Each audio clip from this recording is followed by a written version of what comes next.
एक बार बुद्ध अपने भिक्षुओं के साथ भिक्षाटन के लिए किसी गांव की तरफ जा रहे थे।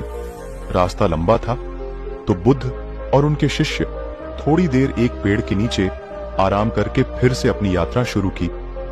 तभी थोड़ा आगे चलने के बाद अचानक बुद्ध के पैरों में कांटा लग गया। कांटा इतना तीक्ष्ण था कि चुभते ही रक्त की धार निकलने लगी।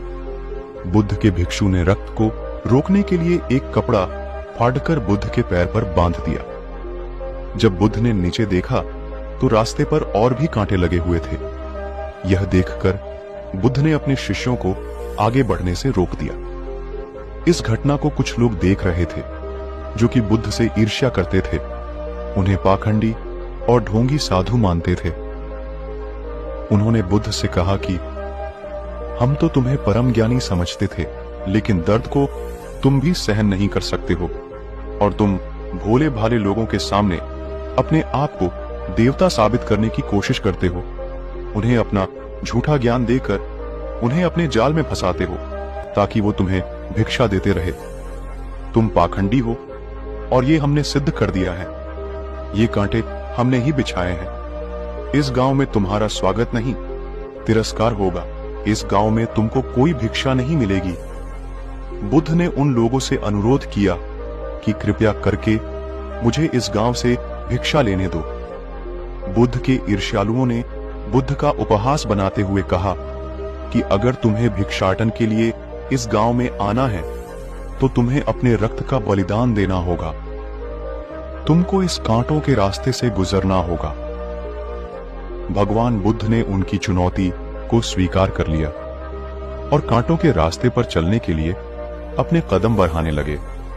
बुद्ध मुस्कुराते हुए कांटों पर चलने लगे। बुद्ध के साहस को देखकर गांव वाले चकित रह गए। कुछ लोगों की आंखें फटी की फटी रह गई। गांव वाले सोचने लगे कि बुद्ध भिक्षा के लिए दूसरे गांव भी जा सकते थे, तो फिर कांटों पर चलकर क्या साबित करना चाहते हैं। यह सब देखकर उनके शिष्य उन लोगों पर आग बबूला हो गए। गांव वाले बुद्ध के संदेश को इतनी जल्दी नहीं समझ पाए। यहां पर बात भिक्षा की नहीं बल्कि जीवन को बदलने की थी। गांव वालों की भीड़ में एक सुरेश नाम का युवक था जो बुद्ध पर हो रहे अत्याचार को देखकर दुखी हो रहा था। सुरेश दौड़कर गया और बुद्ध के पैरों के सामने से कांटों को हटाने लगा। बुद्ध के ईर्ष्यालु सुरेश को रोकने लगे और गांव से दाना पानी न देने की धमकी देने लगे। सुरेश ने किसी की न सुनी और कांटों को हटाते हुए बोला, हे भगवान, आप इन मुट्ठी भर लोगों के बुरे व्यवहार से अपने आप को इतना कष्ट मत दो। आप गांव में प्रवेश कीजिए।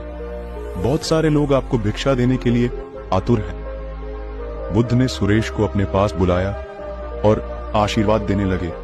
सुरेश पीछे हट गया। हे भगवान, आप मुझे छूकर अपने आप को अपवित्र और दूषित न करें। महात्मा बुद्ध ने कहा, तुम अपने आप को दूषित क्यों कहते हो?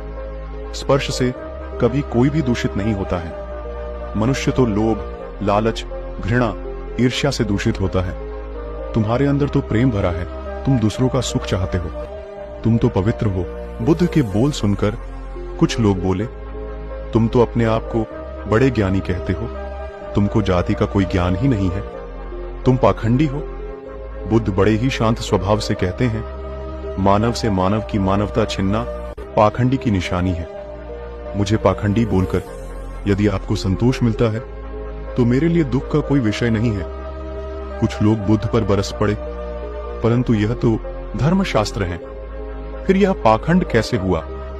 बुद्ध कहते हैं, हमारी उत्पत्ति इस सृष्टि में हुई है। नदियों का पानी सभी की समान रूप से प्यास बुझाता है। खुले जंगलों की हवा भी भेदभाव नहीं करती है। खुला आसमान हमारे पिता के समान हमारी परवरिश करता है। सृष्टिकर्ता ने भी कोई भेदभाव नहीं किया है। फिर हम इंसान कौन होते हैं भेदभाव करने वाले? मानव मानव में भेद करके अपने संबंधों को बिगाड़ता है। बुद्ध के वचन के बाद कुछ लोग कहते हैं, अगर आप इतना ही कहते हैं तो सुरेश को अपना भिक्षु क्यों नहीं बना लेते? बुद्ध ने कहा कि अच्छा सुझाव है। अगर सुरेश तुम चाहते हो तो तुम मेरा भिक्षु बन सकते हो। बुद्ध के आमंत्रण पर सुरेश पहला नीच जाति का बौद्ध भिक्षु बनता है। इस पूरे विवरण में केवल सुरेश का जीवन बदला, शेष सभी लोगों का जीवन रूपांतरित हुआ। तो दोस्तों, आपको यह कहानी कैसी लगी कमेंट करके जरूर बताएं और वीडियो को लाइक करें और चैनल को सब्सक्राइब करें।